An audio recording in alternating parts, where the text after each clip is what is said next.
పుల్వామా ఉగ్రదాడిలో ప్రాణాలర్పించిన వీర జవాన్ల త్యాగాలను స్మరిస్తూ Palasa Kashibugga mobile technician welfare union సభ్యులు వినూత్నంగా నివాళులర్పించారు. కేవలం మొబైల్ రిపేర్లకే పరిమితం కాకుండా సామాజిక బాధ్యతలోనూ తాము ముందుంటామని చాటి చెబుతూ భారీ రక్తదాన కార్యక్రమాన్ని నిర్వహించారు. కార్యక్రమం ప్రారంభంలో పుల్వామా దాడిలో అమరులైన జవాన్ల చిత్రపటాలకు పూలమాలలు వేసి 2 నిమిషాలు మౌనం పాటించి శ్రద్ధాంజలి ఘటించారు.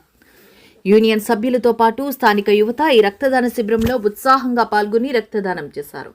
అమరుల త్యాగం వెలకట్టలేనిది. వారి సంస్మరణార్థం చేసే ఈ రక్తదానం ఆపదలో ఉన్న మరొకరికి ప్రాణదానం కావాలనే ఉద్దేశంతో ఈ కార్యక్రమం చేపట్టామని యూనియన్ ప్రతినిధులు తెలిపారు. దేశం కోసం ప్రాణాలిచ్చిన జవాన్ల జ్ఞాపకార్థం ప్రాణాపాయంలో ఉన్నవారిని కాపాడేందుకు రక్తాన్ని అంకితం చేయడం మా బాధ్యతగా భావిస్తున్నామని అన్నారు. అందరికీ నమస్కారం అండి. మన పలాస కాశీబుగ్గలో శ్రీ అభయాంజనేయ మొబైల్ అసోసియేషన్ వారు ఎంతో గొప్ప మానవత్వంతో ఈరోజు పలాస కాశీబుగ్గలో మన సోల్జర్స్ అయినటువంటి 40 మంది సిఆర్పిఎఫ్ జవాన్లు ఉగ్రవాదుల చేతుల్లో మరణించగా వాళ్ళని గుర్తు చేసుకొని ఈరోజు ఇక్కడ రక్తదానం ఏర్పాటు చేశారు.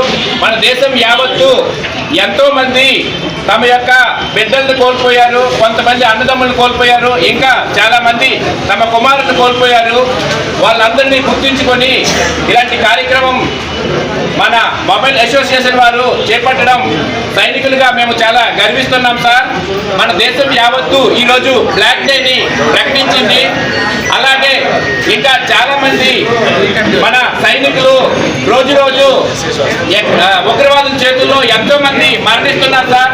వాళ్ళందరినీ మంచి అందరికీ నమస్కారం అండి. Shri Abhayanjaneya mobile technician association తరఫున ఎక్స్ ఆర్మీ వాళ్ళ సహాయంతో ఈరోజు పుల్వామా అటాక్ అనుసరించుకొని ఆ యొక్క రోజును గుర్తు చేసుకొని ఎక్స్ ఆర్మీ వాళ్ళందరూ మాకు సహకరిస్తే మా యూనియన్ తరఫున రక్తదాన శిబిరం ఏర్పాటు చేయడం జరిగింది. పలాస కాశీబుగ్లో ఉన్నటువంటి మొబైల్ టెక్నీషియన్ అసోసియేషన్ అండి ఇది. ఇలాంటి కార్యక్రమాలు ముందు ఇంకా చాలా చేయడానికి మేము ముందుకు వస్తున్నామండి. ఈరోజు మాకు సహాయం అందించిన ఎక్స్ ఆర్మీ వాళ్ళు అయితేనేమి, ప్రెస్ వాళ్ళు అయితేనేమి, పోలీస్ వాళ్ళు అయితేనేమి ఇలాగే మాకు సహాయ సహకారాలు అందించాలి. ఇలాంటి కార్యక్రమాలు మేము ఎన్నో చేయడానికి మాకు ప్రోత్సహించాలని చెప్పి మా యొక్క సంఘం తరఫున కోరుకోవడం జరిగిందండి. Thank you.